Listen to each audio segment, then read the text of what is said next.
Bon, et bien maintenant qu'on a téléchargé PyCharm et téléchargé Python, on est parti pour cette première vidéo qui va vraiment lancer le sujet. On va aujourd'hui parler des variables. Ok, alors maintenant on se retrouve sur notre IDE, donc sur PyCharm, et on va venir se créer tout de suite fichier, un nouveau fichier en .py. Pourquoi py? Parce que c'est l'extension que va utiliser Python pour reconnaître ces fichiers, tout simplement. Donc la logique serait de l'appeler main.py parce que c'est toujours comme ça qu'on appelle un petit peu euh, les premiers fichiers. Et donc on va partir sur ça aujourd'hui. On le renommera après euh, parce que on va avoir plusieurs séries de vidéos. Vous allez avoir plusieurs séries de vidéos sur Python et donc on essaiera plutôt pour les distinguer de les renommer. Bon, faut savoir un truc, c'est que Python, comme je vous l'ai dit en introduction dans la première vidéo, dans l'épisode 0, en fait c'est un langage qui va être ce qu'on appelle un langage de haut niveau. De haut niveau, qu'est-ce que ça veut dire? Ça veut dire qu'il va être très facilement compréhensible par l'humain, contrairement au bas niveau où ça va être l'inverse en fait. L'humain va devoir réfléchir énormément pour comprendre ça, si ce n'est quasiment en fait illisible. Et vous allez remarquer qu'en fait, on va surtout écrire de l'anglais en Python. Ça peut paraître bizarre, mais c'est vrai que on va avoir une certaine facilité à lire ça en anglais. Et je ne sais pas si vous venez d'un autre langage ou pas, mais faut savoir que en Python, on ne préfixe pas nos variables de dollar, comme en PHP, ou bien d'un type. Ouais, en Python, on vient simplement écrire le nom de notre variable.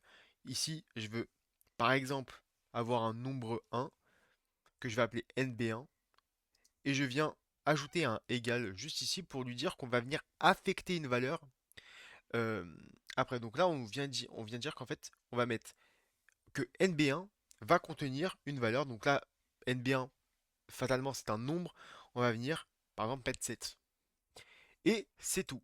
Là, nous avons une variable qui s'appelle NB1 et qui contient 7. Ok? C'est aussi simple que ça. On peut aussi avoir des chaînes de caractères. Des chaînes de caractères, c'est une suite de caractères, tout simplement. Donc, par exemple, ma petite chaîne, je vais l'appeler CH, d'accord? Et je dis, comme quoi, pour distinguer, par exemple là ici, un nombre d'une chaîne de caractères, on va venir mettre des guillemets. Ces guillemets, qu'elles soient des doubles cotes comme ça ou des simples cotes, d'accord? Ça revient exactement au même. Alors, on aime bien utiliser plutôt les doubles guillemets lorsqu'on écrit une chaîne de caractères pour une simple et bonne raison. Donc, entre ces guillemets, comme je vous l'ai dit, on met notre chaîne de caractères. Mais pourquoi on met souvent les doubles guillemets au lieu des simples guillemets? C'est simple, c'est parce qu'en fait, bah, quand tu écris une chaîne de caractères, tu vas peut-être avoir besoin de L apostrophe. Et L apostrophe, bah, si tu avais utilisé ces simples guillemets ici, qui sont des apostrophes, eh bien, tu vas venir créer il va y avoir un petit problème de repérage. Il va te dire comme quoi, ah, mais du coup, tu as fermé la chaîne de caractères, mais alors que non. Du coup, on va venir directement chercher ici, euh, du coup, ma chaîne de caractères avec, par exemple, la première vidéo euh, sur les variables, tout simplement. Là, on a une chaîne de caractères, donc c'est du texte. Il faut savoir que en Python, les variables de type string, donc parce que ici, son type ici, c'est... Alors, ça va me mettre des erreurs, mais c'est pas grave pour que vous le compreniez. Ici, pour... oula, pardon. Le type de cette variable, c'est ce qu'on appelle un integer, d'accord? Le type de cette variable, ici, c'est un type string, d'accord? Ici, on a une chaîne de caractères, ça se dit string. Là, alors là, ce serait plus int, pardon. Mais int, c'est le diminutif de integer, d'accord? On a également, alors ça c'est, faut le savoir, c'est qu'en fait, une chaîne de caractères, c'est une liste de caractères. Concrètement, en fait, si ici je venais écrire une liste, si je voulais avoir cette chaîne de caractères en liste, et bien en fait, ça serait le premier élément de ma liste, ça serait L, le deuxième A, le troisième, ça serait l'espace, etc. Et tout ça, c'est en fait une chaîne de caractères comme celle-là. En fait, c'est une liste de caractères. Et quand je dis caractères, je dis bien chaque lettre, d'accord? Même les espaces. Donc, on va parler des listes. Les listes, moi, j'aime bien les appeler grand L égale. Et pour déclarer une liste, on va venir faire donc des crochets comme ça, d'accord? Alors je connais pas le nom de ces trucs, mais des crochets. Et je peux venir ici mettre des valeurs. Par exemple 8, 9, euh, et je peux également y mettre, comme vous le voyez, du string. Donc je peux mettre plusieurs types, d'accord, de valeurs dans ce chaîne de caractères. Je peux même venir mettre des booléens. Des booléens, je vais vous expliquer ce que c'est juste après. Et, euh, et donc voilà. Et ça, c'est une liste qui est correctement écrite en Python. Alors, on évite souvent de faire ce genre de choses parce que bah, forcément, vous vous doutez bien qu'une liste avec plusieurs types dedans, c'est peut-être pas le plus pratique, d'accord? Mais ça existe. Ici, comme je vous l'ai dit, on parle de booléens. Les booléens, qu'est-ce que c'est? C'est deux valeurs. Oui ou non. True ou false. D'accord? Et ces booléens, on va souvent les utiliser pour, par exemple, vérifier des conditions. Par exemple, si un utilisateur est connecté ou si il a vérifié son email. D'accord? Par exemple, vous savez, quand on se connecte à un site, souvent on nous demande de vérifier notre email. Si c'est le cas, on va le passer en true. Si c'est pas le cas, on reste sur false. Parce que par défaut, fatalement, c'est faux. Pour déclarer un booléen, pareil, nom de la variable, mon booléen, je vais l'appeler, c'est écrit comme ça d'ailleurs, égal, et vous venez ici mettre soit true, soit false, tout simplement. Bon, on a les premiers types un peu importants. C'est les types que vous allez souvent utiliser. Vous allez ici pouvoir peut-être utiliser le float. Le float, c'est une manière d'écrire des chiffres décimaux. D'accord? Donc je viens mettre NB2 et par exemple je viens mettre 1.3. Alors attention, pas de virgule en programmation, c'est toujours des points. Quoi qu'il arrive, ce sera des points. Et ça, c'est le float. Ça, c'est un type list ici. Et ça, c'est du booléen. Alors, je vais peut-être, voilà, je vais laisser ça comme ça. Et ça, c'est du booléen, tout simplement. Ça va être, comme je vous l'ai dit, les 5 types que vous allez apprendre dès le début et que vous allez souvent utiliser. Pourquoi vous allez souvent les utiliser? Parce que types, c'est des types primitifs d'un langage de programmation qui font que le langage va être utilisé et que sa programmation va être assez dynamique parce qu'on va pouvoir modifier des valeurs, vous allez le voir par la suite, pas dans cette vidéo. Et voilà. Donc là, ça c'est des variables, d'accord? C'est pas grand-chose. Mais maintenant, on peut venir vérifier nos variables. Pour vérifier nos variables, il y a des fonctions dites built-in. Ça veut dire qu'en fait, elles ont été fournies avec Python. Des built-in, pardon. Elles ont été fournies avec Python. Et ça veut dire qu'en fait, le nom de ces variables, enfin, le nom de nos variables ne peuvent pas s'appeler de cette manière-là. Par exemple, ma variable ne peut pas s'appeler print. Pourquoi? Parce que print, d'accord, est une fonction Python. Qui sert à quoi? Qui sert à afficher des valeurs. Par exemple, si je viens faire NB1 et que je lance mon programme avec le petit bouton Run ici, eh bien vous voyez que là, ça m'affiche 7. Parce que NB1 vaut 7. Si je viens faire NB2, voilà, ça m'affiche 1.3.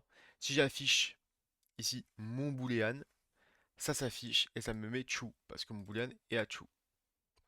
Il y a aussi une chose qu'on peut faire en Python. Alors, je pense pas qu'on peut le faire dans tous les langages de programmation, ça serait à vérifier parce que je compte faire d'autres vidéos sur d'autres langages. Si ça vous intéresse, ça va bientôt peut-être arriver, sortir. C'est de déclarer deux variables en même temps. C'est-à-dire, j'ai mon NB3 et NB4 et du coup, je leur assigne la valeur 8 et 9.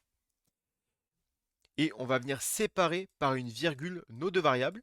Et ici, on vient, pareil, séparer une virgule par une virgule nos deux valeurs. Et donc là, on dit que NB3 vaut 8 et que NB4 vaut 9. Et là, si je print NB3 et NB4, eh bien, on voit qu'on a 8 et 9. Alors, donc voilà. Il y a aussi cette manière-là. Et c'est à peu près tout. On peut également aussi venir vérifier le type des variables si on n'est pas sûr avec un type avec une fonction qui s'appelle type et on va venir chercher, on veut savoir quel type en fait. On veut savoir c'est quoi le type de quoi.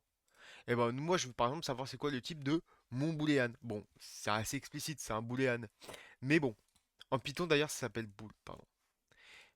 Et donc là, bah, je viens faire mon run. Et qu'est-ce que j'obtiens dans mon run? J'obtiens dans mon run que c'est une classe bool. Alors, vous allez comprendre dans plusieurs vidéos pourquoi ici on précise que c'est une classe. Mais pour la faire simple, je vais pas rentrer dans les détails. En fait, les types, c'est des classes. Et on va comprendre un peu plus tard pourquoi. Mais en gros, c'est des classes. Voilà. Mais par contre, ce qu'il faut retenir, c'est que c'est bool. Tout simplement.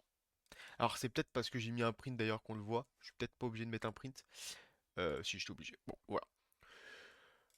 Ici, on a le type de notre booléen. D'accord. Et bah, c'est concrètement un peu tout. Voilà. On a vraiment besoin que de savoir ça. On va pouvoir maintenant passer à une autre partie. Cette partie, ça va être les opérateurs. Alors, je fais les deux dans cette vidéo. Je ne fais pas d'autres vidéos sur les opérateurs parce que concrètement, c'est une partie qui va être plutôt rapide et c'est une partie assez fastidieuse à apprendre. Je vais pas le mentir, je vais pas mentir. C'est assez fastidieux et donc du coup, je me dis que tout faire en une seule vidéo, ça peut être peut-être indigeste au début, mais au moins, ça sera fait et vous allez voir que franchement, c'est très simple. Ok, alors pour cette partie, on va partir avec nos variables de base, d'accord? Et on va parler un petit peu du coup des opérations possibles de faire avec, avec ces simples variables-là. Il y aura d'autres opérations qu'on va pouvoir faire plus tard quand on verra les conditions par exemple. Pour l'instant, ce n'est pas le cas, on va pas utiliser ça. Pour l'instant, on va simplement faire une addition. Moi, j'ai envie de faire, bah, vous savez quoi, NB3 plus NB4. Et ça, j'ai envie de le mettre dans une nouvelle variable. Parce que, en fait, c'est deux notes. NB3 et NB4, ça serait deux notes, d'accord? Et j'aimerais venir en faire la moyenne de ces deux notes. Bon, on va, allez, vous savez quoi, je suis gentil, on va faire NB5 parce qu'une note, une moyenne sur deux nombres, c'est pas forcément ouf. Et on va mettre 3. Voilà. On veut venir faire une moyenne de ces trois notes-là. Donc on va garder que ces trois notes-là ici. D'accord? Comment on fait? Comment je fais? J'ai mes trois nombres, et maintenant, je vais venir faire une moyenne. Pour faire une moyenne, qu'est-ce qu'on fait?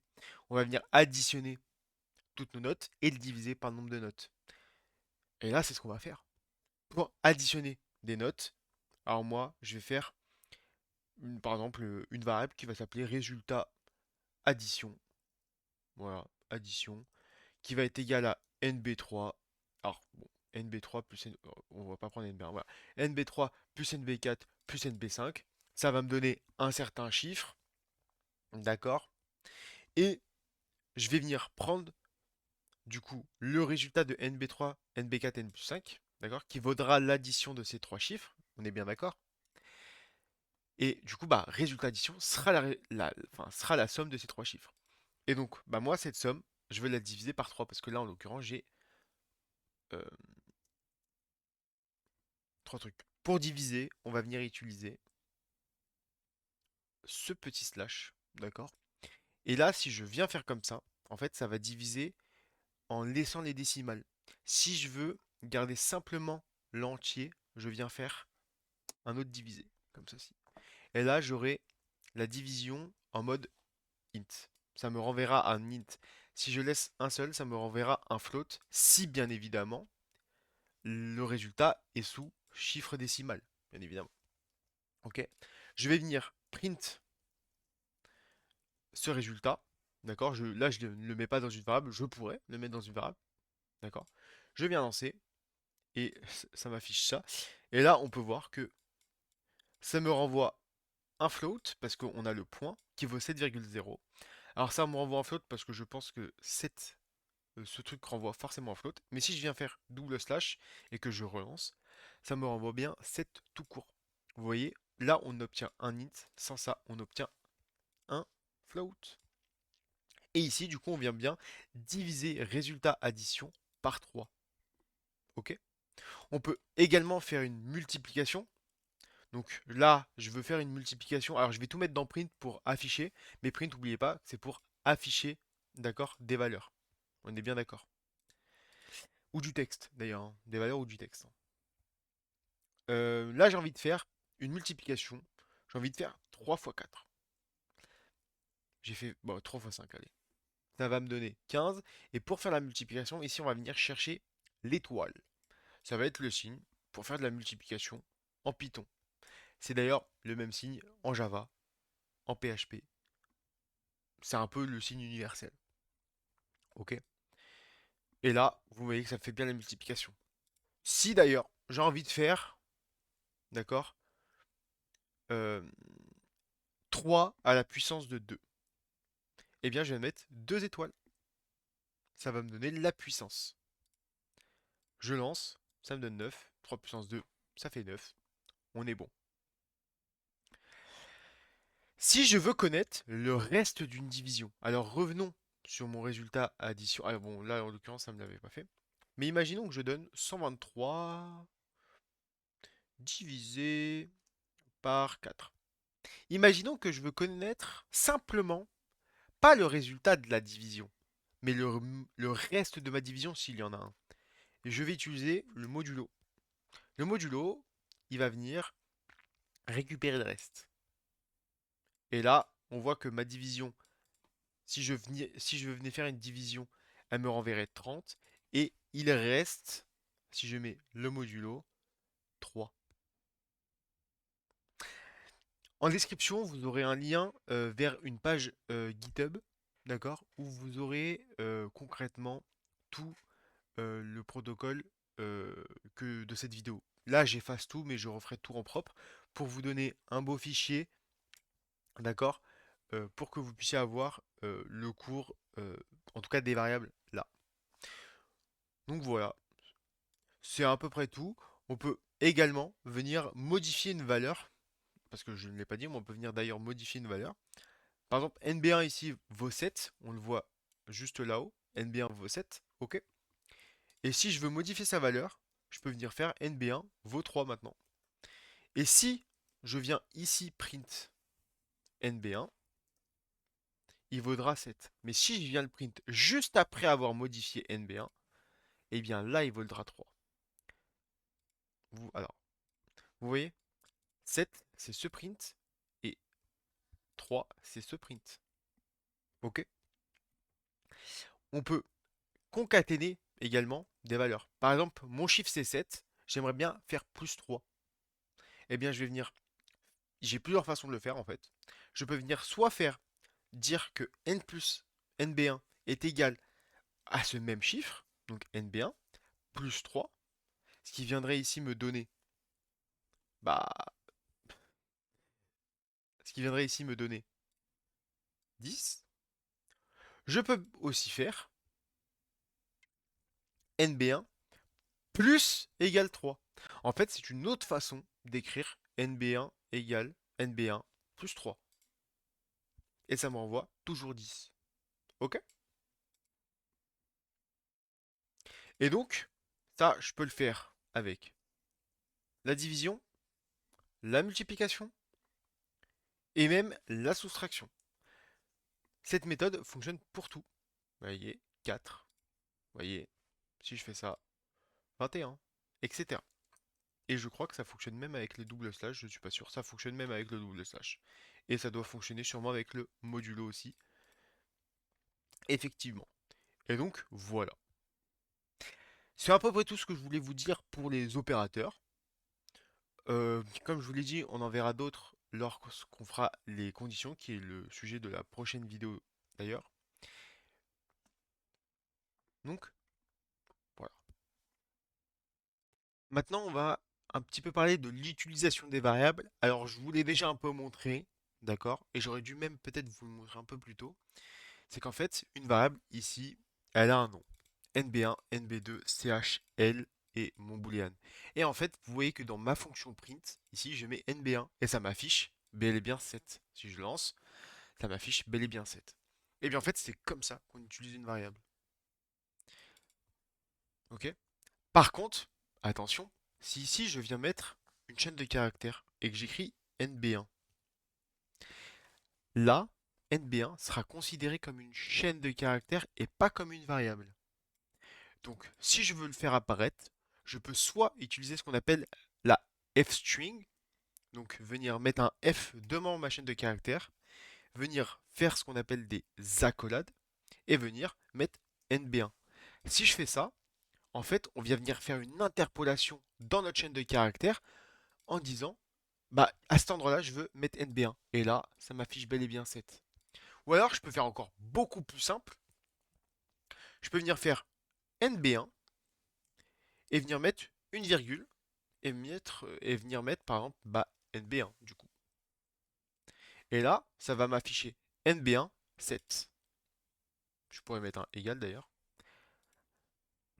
Mais attention, attention, si je viens mettre plus, j'ai une erreur. Et on me dit, alors attention, les erreurs, ça peut faire peur. Faut pas avoir peur des erreurs. On me dit quoi? On me dit qu'à ma ligne 10, ici, j'ai à cette ligne-là, à cet endroit-là d'ailleurs, on me met ici le petit plus ici. On me dit que au niveau du plus, ah ben en fait je peux pas. Et pourquoi je peux pas? Parce que NB1, ici comme je l'ai dit, est de type int. Et que ma chaîne de caractères est de type string. Et en fait, on me dit quoi? On me dit que je ne peux pas concaténer, donc je ne peux pas additionner, je ne peux pas coller, rassembler, d'accord? Une chaîne de caractères et un entier. C'est pour ça que si on veut venir ajouter un autre type dans une chaîne de caractères, on va venir faire une virgule. On va venir utiliser la virgule. Par contre, si je veux ajouter une autre chaîne de caractères, je peux mettre ma chaîne de caractères. Ça va marcher avec un plus, du coup. Mais je peux, bah, en fait, utiliser ma virgule, hein. Les deux fonctionnent. C'est simplement la virgule pour venir, euh, si on souhaite ajouter un autre type derrière. Voilà, tout simplement. Et c'est comme ça qu'on utilise des variables dans nos programmes. Alors, le print aujourd'hui est utilisé pour le débugage, pour lorsqu'on a une erreur, venir vérifier, venir un petit peu situer notre erreur dans notre code. On n'en est pas encore là, mais bien évidemment, il y aura une vidéo pour vous apprendre à débugger votre code. D'accord? Mais euh, le print, ici, il est pour vous montrer, pour vous apprendre quelques fonctions. Voilà, je vous ai appris la fonction type, je vous ai appris la fonction print, il y en a plein d'autres. D'accord? Euh, mais en soi, on sera rarement amené à afficher de manière, de cette manière-là, des choses dans les projets professionnels parce qu'on aura une interface graphique. Vous vous rendez bien compte qu'on va avoir une interface graphique peut-être selon un projet. Mais par contre, on peut très bien avoir des petits messages de debug pour nous dire, ok, bah là t'es bien arrivé à cette étape-là, etc. Un truc donc, il faut savoir utiliser les variables dans un contexte de console, tout simplement. Petit plus d'ailleurs, on va pouvoir aussi demander à l'utilisateur d'entrer des informations. Par exemple, ok, j'aimerais bien avoir une variable, d'accord, qui pour l'instant va être NB5, NB7, allez 6, qui va être égal à 0. Mais j'aimerais bien qu'en fait l'utilisateur il vienne modifier cette valeur, d'accord? Et pour faire ça, on va utiliser la méthode input. Input, en fait, elle va venir attendre un, elle va venir attendre que l'utilisateur écrit. En fait, vous allez le voir. En fait, ici, je viens préciser que input, d'accord. euh, D'ailleurs, je vais plutôt faire ça. Donc, je vais faire nb6 égale. Donc là, on va dire que nb6 va être égal à input. Et par exemple, ici, je vais venir mettre un texte, donc saisir un nombre. OK?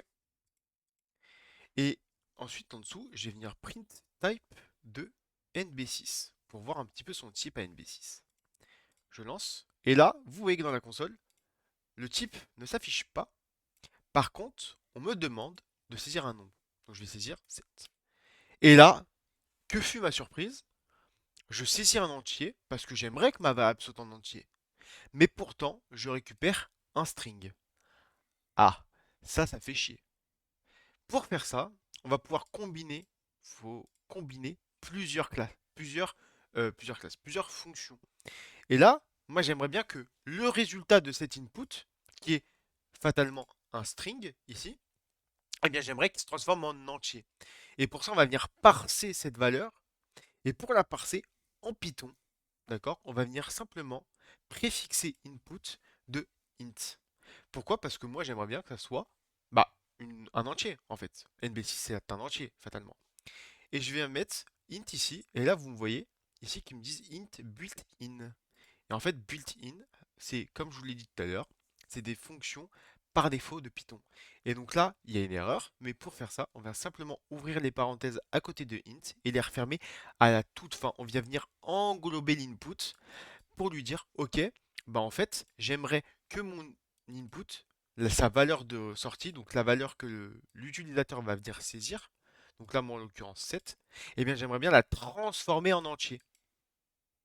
Et là, si je relance et que je viens mettre 7, le type de NB6, c'est un entier. Et maintenant, je vais vous poser un petit exercice, d'accord? Et cet exercice, on va voir si vous avez compris un petit peu le principe de cette vidéo. On va venir demander à l'utilisateur plusieurs informations. On va lui demander le nom, le prénom, l'âge, et on va simplement venir afficher ces informations à l'aide de print. Je vous laisse mettre pause et moi je passe à la correction. Alors, on va venir enlever ces petits trucs et vous voyez, c'est pas folichon. On vient venir demander ici le prénom avec un simple input. Pourquoi un simple input? Parce que je pourrais venir mettre str parce que str c'est le type, d'accord? String.